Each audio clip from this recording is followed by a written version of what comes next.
Hey guys, we're from Group 6. From International Undergraduate Program class. My name is Raysa. My name is Annisa. My name is Christine. Today, we are going to present about the division of power.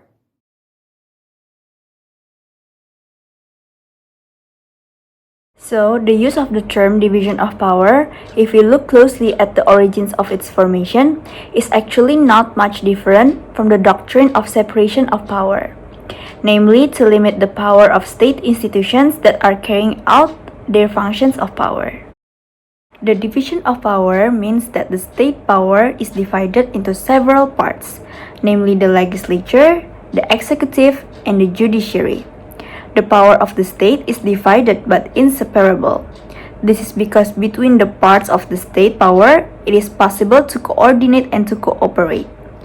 This state power sharing system is adopted by many countries around the world, one of which is Indonesia. The division of power, it means that the three institutions of power, namely the executive, the legislative, and the judicial, in the practice of state administration, there is no separation of power. For example, in making laws, it is carried out by the legislature and the executive. The division of power is very important, so that there is no arbitrary action from each government or institution, formed to confirm the concept of sovereignty, which is oriented towards upholding the rule of law, controlling power, and regional autonomy. Why there is a division of power? Division of power, therefore, refers to the division of government responsibilities into distinct branches to limit any one branch from exercising the core function of another. The intent is to prevent the concentration of power and provide for checks and balances. The intent of separation of power is to prevent the concentration of unchecked power and to provide for checks and balances, in which the power of one branch of government is limited by the power of another branch, to prevent abuses of power and to avoid autocracy. Next is the differences between division of power with separation of power. First, division of power. It means distribution of power among the various organs of the government, like central to state, state to the district, and district to the village. And in this process, everyone can enjoy a degree of power. There is a close relationship between the legislature and executive. Also, for the example, is in India, because India follows the path of parliamentary from the government. While the separation of power, there is no relationship between any organ of the government. Every organ, like the legislature, executive, and judiciary, have their own power and they can enjoy their power freely.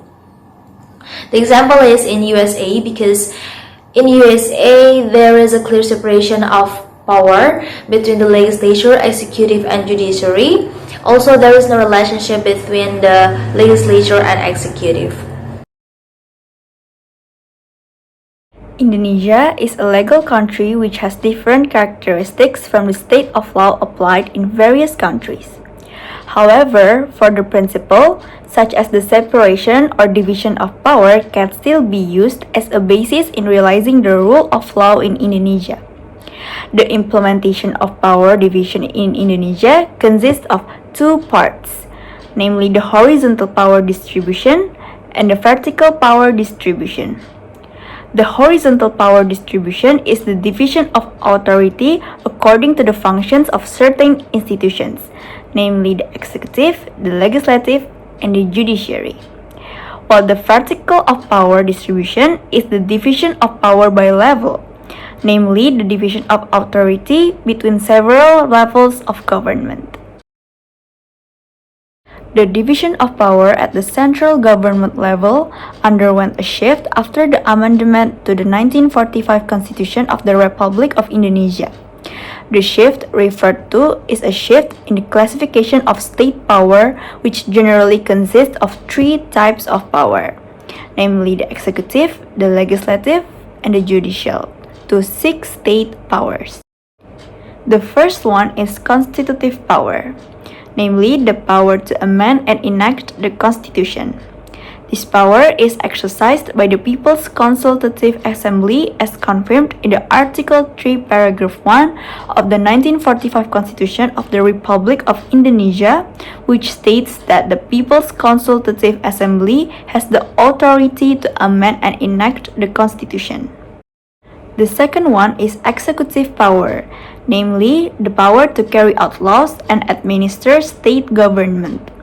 This power is held by the President as confirmed in the Article 4, Paragraph 1 of the 1945 Constitution of the Republic of Indonesia, which states that the President of Republic of Indonesia holds governmental power according to the Constitution.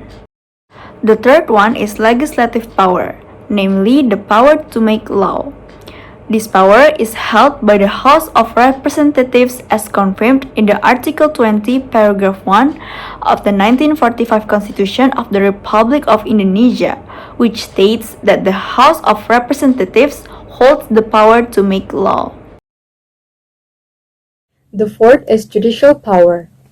Article 24, Paragraph 2 of the 1945 Constitution of the Republic of Indonesia, which state that judicial power is exercised by a Supreme Court and judicial bodies under it in the General Court Environment, Religious Court Environment, Military Court Environment, Administrative Court Environment State, and by a Constitutional Court. The fifth one is examiner or inspective powers. Article 23E, Paragraph 1 of the 1945 Constitution of the Republic of Indonesia, which state that to examine the management and responsibilities of state finances, an independent Supreme Audit Agency is established. The last one is monetary power.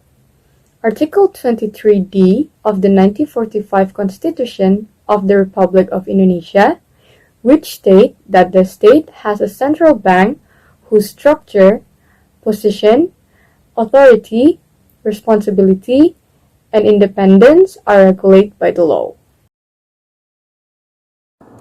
Next is vertical division of power. It arises as the consequence of the application of the decentralization principle in the United States of the Republic of Indonesia. And with the principle, the central government will give the authority of government to the autonomous local government, includes province and regency or city, to handle and regulate the government in its territory. Vertical division of power divided into two. First is central government and the second is local government.